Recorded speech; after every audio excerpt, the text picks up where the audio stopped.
What is up, everybody? Happy Bet and Breakfast Thursday. Ben Heisler with MacMillan and DONNAVAN'S Smoot. The gang is back here to go through our Week 14 plays and fades for the National Football League. Normally at this time, we like to go through our plays and fades for both NFL and college football, but with no college football, sadly, on the docket until I think a week from tomorrow, once bowl season officially kicks off. We'll get you some of those plays coming up in a little bit, but plenty to discuss today. We'll also have our Thursday night best bets for you as well. I don't know if you guys were watching a little bit of Steph Curry last night. He's closing in on the all-time three-point record.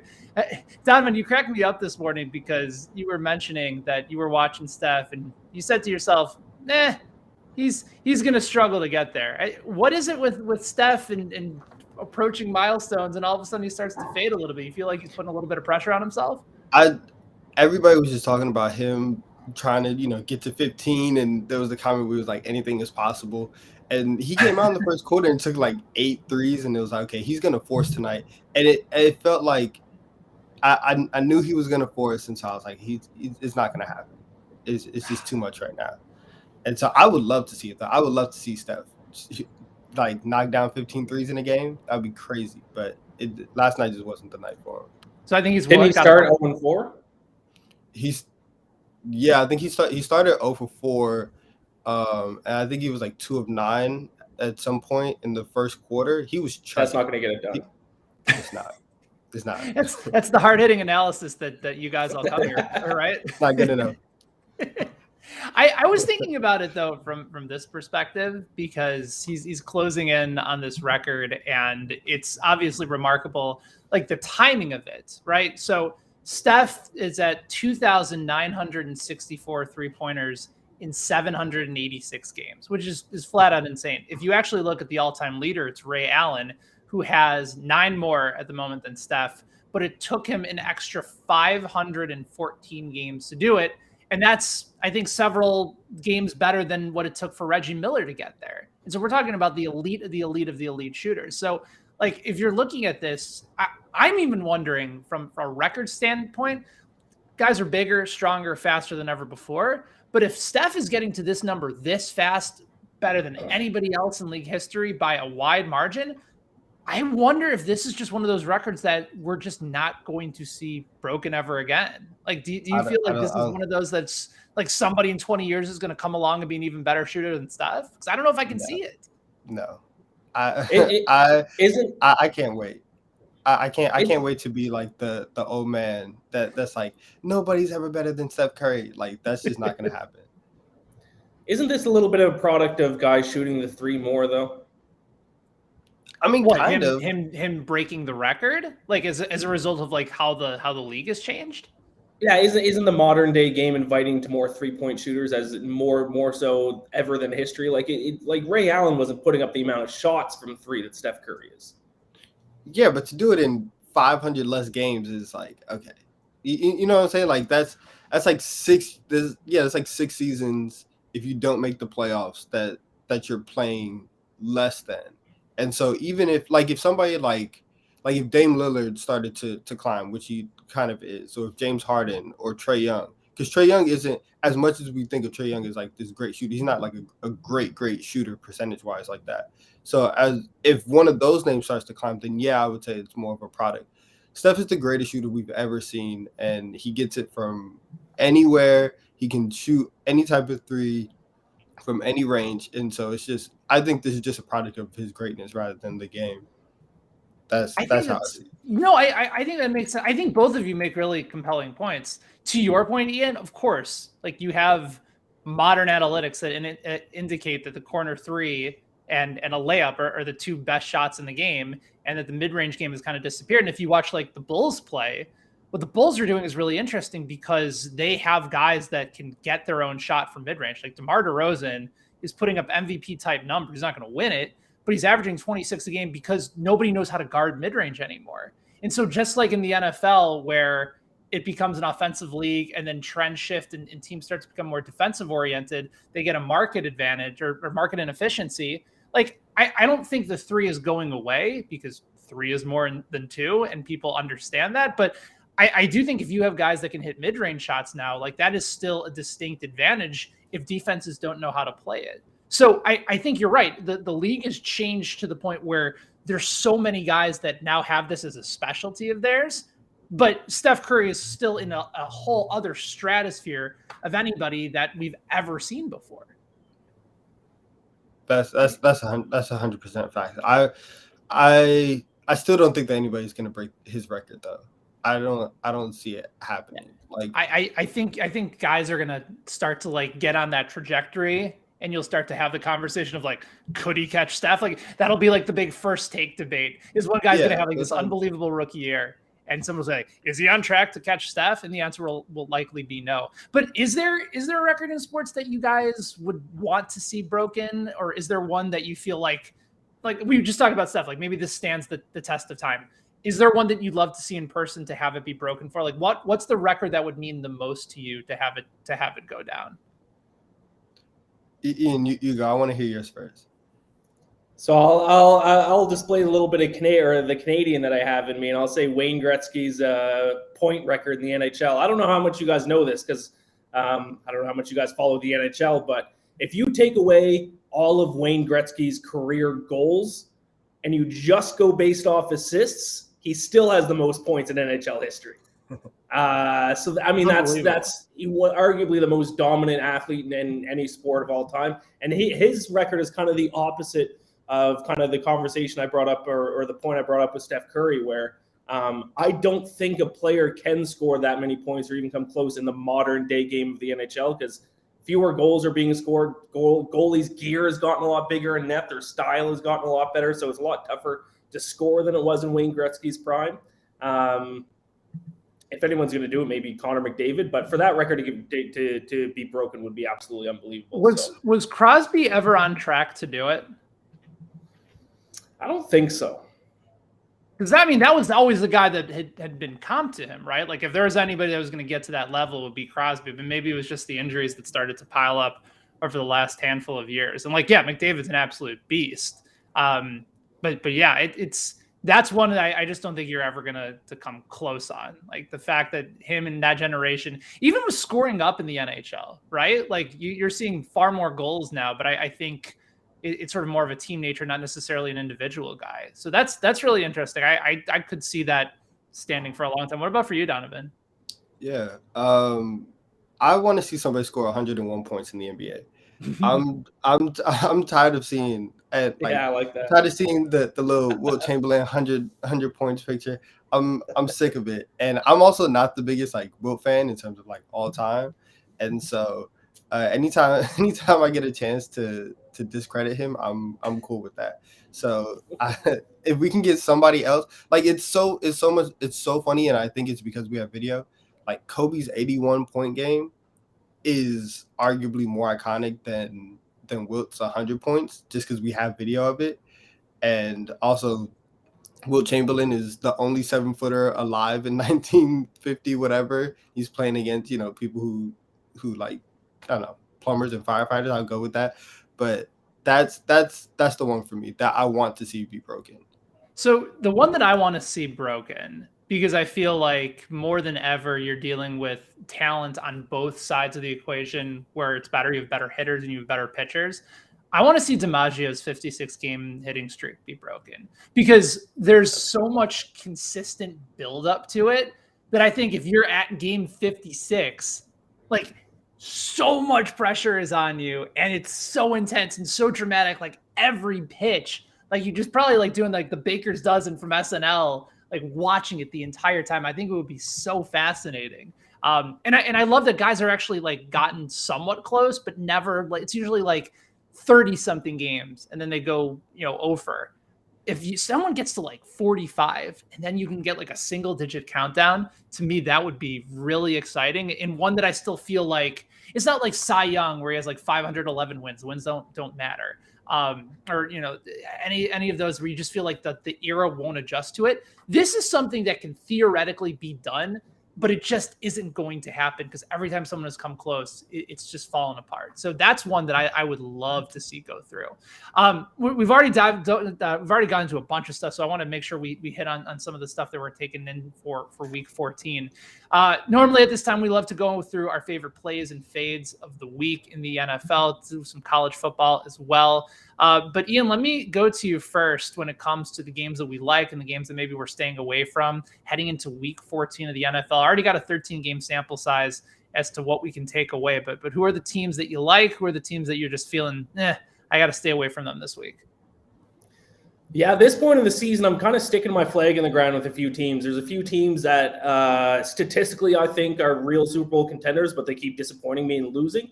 And then there's teams that I think stink, but they keep winning. So I'm going to just keep on fading them. So one of the teams that I'm keep betting on, even though they've broken my heart several times the past few weeks, is the Buffalo Bills. This week, 3-point underdogs to the Bucs. The Patriots showed the way to beat the Bills is literally just to run the ball against them. So when you look at their game against the Bucs this weekend, it's actually the perfect stylistic matchup for the Bills. So the Bucs only get 22.94% of their offensive production by running the football. So they don't run the football. They're not effective at it. They're not good at it. They throw the ball, but that's exactly where the Bills' defensive strength is. Only 60.68% of the yards gained against the Bills come through the air. That's the second lowest mark in the NFL, whereas opposed they give up the second most yards on the ground. So perfect defensive stylistic matchup for the Bills in this one. If the Bucs are just going to throw the ball all game, the Bills are going to be able to shut them down. So I like them getting 3 points. The one I'm staying away from, and I feel like I've brought up my own team a couple times in this segment the past few weeks, is just the Falcons and Panthers game, because they're both the definition of just sub-average teams. Both teams have shown up for games, and then other games they just get absolutely destroyed. So it's like, which version of the Falcons are going to show up this week? Which version of the Panthers is going to show up? The Panthers' defense is very good statistically, but their offense is abysmal. Like one of the bottom 3 offense in the NFL right now. Cam Newton looked good one game, and then he looked like he shouldn't even be playing college football in the second game. He looked that bad when he was 6 for 20 or something with 2 interceptions. Yeah, rough. So I'm staying away from Falcons Panthers. Well, I have to bet on it, but I would normally stay away from Falcons Panthers because it's just who knows what version of each team is going to show up this week.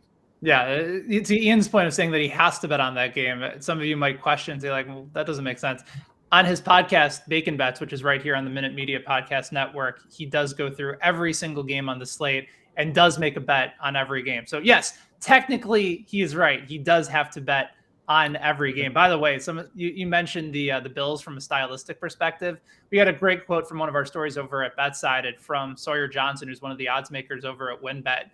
We asked them about why the Bills, after opening up at +3.5, short week going to Tampa, Bucs are one of the best teams at home in the league. Only lost 1 game against the spread. That was back in week 1. We asked them why the move towards Buffalo. And he said exactly what you said. This is his quote. He said, despite the external factors surrounding this game, the Bills have a roster that is built to play against a modern-day offense such as the Bucs. They didn't have the tools to play well against a more physical, run-dominant offense such as the Patriots last week. So, Ian, our guy on the sharp side of this matchup, and I like the play there as well. Meanwhile, you brought up the Falcons.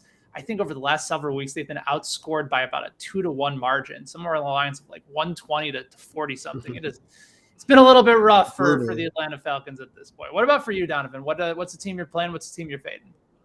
So I'm going to back Lamar Jackson and the Ravens this week. Surprise, surprise. Lamar is one of my guys. But I think the Ravens at +2.5 is really good. I don't trust the Browns right now. I don't trust Baker Mayfield. The last game that they played was as weird as possible, where you just have turnovers at literally every single play. I think that that's not going to happen again. We're probably going to get more of what we expected. The Ravens can still run the ball on anybody, right? And so can the Browns. But the Ravens, this is what they do, and they have the most dynamic runner in the game in Lamar Jackson. They're tied with Cleveland at 3rd in the league. I know that the Marlon Humphrey loss is big, but do any one of us trust Baker Mayfield to be able to tear up any defense? I don't think so. I think that's through the air. That's the one place that you would attack Baltimore, right? They're the bottom 10 in passing yards per game. I don't trust I don't trust Mayfield to do that. I trust Lamar in any situation over Mayfield. So I think they could keep it close within a field goal. So I'm taking Baltimore. The game that I'm fading, I'm going to fade. I really don't want to touch Titans and Jaguars. The Titans are 9.5-point favorites. And as we've said multiple times, Ian and I have said on this program, the Titans are frauds and they're not a good football team and they don't know what they're doing. And Ryan Tannehill has looked lost ever since Derrick Henry has went away. Now, most of the time I would just take the other side, but we're talking about the Jaguars and they suck as well. So like I can't trust the Titans to confidently say, okay, yeah, they're going to cover at 9.5. And I don't trust Urban Meyer and whatever they're doing over in Jacksonville to make this a close game. So I'm staying away from this. I think both of those plays make a lot of sense. And the Ravens, too, I think you saw the Browns kind of get a little bit of early action. You might see this number possibly get to 3. And if that's the case, then I'm definitely jumping all over the Ravens with you. I like that play a lot. For me, I talked about it a little bit on our Best Bets video the other day, but I really do like the Rams at +2. Also like them on the money line at +120 over the course of this week. The line is actually open at 3 since moved down to 2. So the early action has been on the Rams. It's still, even if it's at +2, I think a really teasable line. If you want to go ahead and add it in with maybe the Broncos who are at -8. I know Donovan's on the other side of that bet on the Lions at +8, but I think you would take the Broncos at -2 in that game. Would I be correct? Yeah. Okay. Yeah. All right. I don't know.